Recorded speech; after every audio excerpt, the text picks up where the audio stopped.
ఎవరో 10 ఏళ్ల పిల్ల ట్యాంక్ బండ్ బెంచీపై గంటల తరబడి ఒక్కతే కూర్చోవడం నాకు ఆసక్తిని కలిగించింది. తనెవరి కోసమన్నా ఎదురు చూస్తోందా అంటే అలా అనిపించడం లేదు. ఎందుకంటే వచ్చినప్పటి నుండి సాగర్ వైపు తిరిగి కూర్చుందే తప్ప కనీసం ఒక్కసారన్నా తల వెనుక్కు తిప్పి చూడలేదామె. పల్లీలు, ఐస్ క్రీమ్ అమ్మేవాళ్ళు, సాయంత్రం సరదాగా షికారు వచ్చిన వాళ్ళ సందడి, వాహనాల రొదలు ఇవి ఆమె ఏకాంతాన్ని భగ్నం చేయలేకపోయాయి. నాలో అనుమానం, ఆత్మహత్య చేసుకుందామని వచ్చిన బాపతు కాదు కదా. అయినా ముక్కుపచ్చలారాని 10 ఏళ్ల పిల్లకు ఆత్మహత్య చేసుకోవాల్సిన అవసరమేమిటి? ఏదేమైనా ఆలోచించాల్సిన విషయమే మరి. మా ఇన్స్పెక్టర్ ఈ ఆదివారం సాయంత్రం నా డ్యూటీ ట్యాంక్ బండ్ పైనే వేశాడు. రాత్రి 12 వరకు ఇక్కడే పడి ఏడవాలి. సాయంత్రం 4 గంటల నుంచి ఇప్పటికే ట్యాంక్ బండ్పై 4-5 రౌండ్లు కొట్టి వచ్చాను. నేను వచ్చినప్పటి నుండి ఆమె అక్కడే అదే భంగిమలో కూర్చుని ఉంది. అసలు అక్కడ ఎంతసేపటి నుంచి కూర్చుందో? ఇదేదో పరిశీలించాల్సిన కేసే అనిపించింది. దగ్గరకు వెళ్ళి చూస్తే ఏదో తపస్సులో ఉన్నట్లుంది. వేసుకున్న బట్టలను బట్టి చూస్తే మధ్యతరగతి కుటుంబానికి చెందిన అమ్మాయిలాగా అనిపించింది. సరే, ఏం జరుగుతుందో చూద్దామనుకొని మాట్లాడకుండా వచ్చి స్టాండ్ వేసిన నా బండిపై విశ్రాంతిగా కూర్చున్నాను. అబ్బో, అప్పుడే 10 అయిందే. అయినా ఈ పిల్లేంటి? కనీసం ఆకలి దప్పులు కూడా లేవా ఏంటి? తను డ్యూటీ ఎక్కినప్పటి నుంచి ఇప్పటికే 2 మొక్కజొన్న కండెలు చాట్ తిన్నాడు, 2 కూల్ డ్రింకులో కొబ్బరి బొండం తాగాడు. అయినా మళ్ళీ ఆకలేస్తోంది. సరే, ఏదైతే అదేందని వెళ్ళి పలకరించాలని నిశ్చయించుకున్నాను. రోడ్డు దాటి వెళ్ళి ఆమె కూర్చున్న బెంచీ పైనే 2వ చివరన కూర్చున్నాను.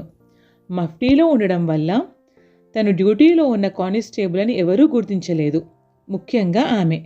లేకపోతే బెదిరిపోయేది. వెళ్ళి బెంచీ మీద కూర్చున్నా ఆమె ఏకాగ్రత చెదరలేదు. కనీసం తల తిప్పైనా చూడలేదు. పాపా, నీ పేరేంటమ్మా? మెల్లగా అడిగాను. సమాధానం లేదు. మరోమారు అడిగాను. సమాధానం లేదు. కొంపతీసి చెవిటిదా అనుకుంటూ పక్కకు జరిగి భుజం మీద చెయ్యి వేశాను. ఉలిక్కిపడి చూసింది.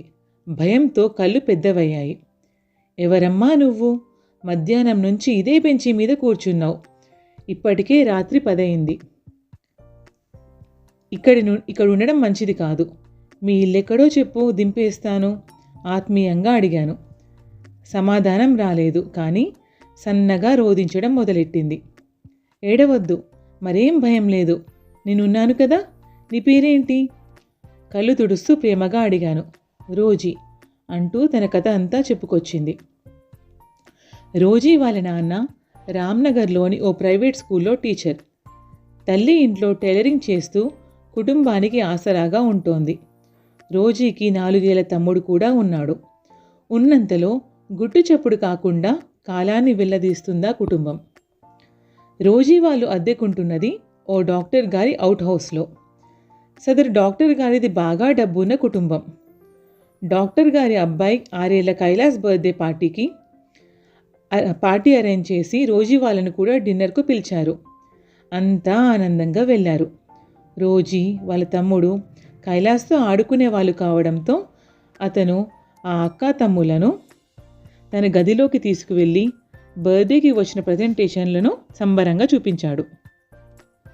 పిల్లలు ముగ్గురు చాలాసేపు అతని గదిలో ఆడుకున్నారు. భోజనాల తర్వాత అందరూ ఎవరిళ్లకు వారు వెళ్ళారు. మర్నాడు పొద్దున్నే రోజీ ఆమె తండ్రి స్కూలుకు బయలుదేరే వేళ ఓ పోలీస్ వ్యాన్ వచ్చి వాళ్ళ ఇంటి ముందు ఆగింది. వీధిలో వాళ్ళంతా ఆసక్తిగా గుమిగూడారు.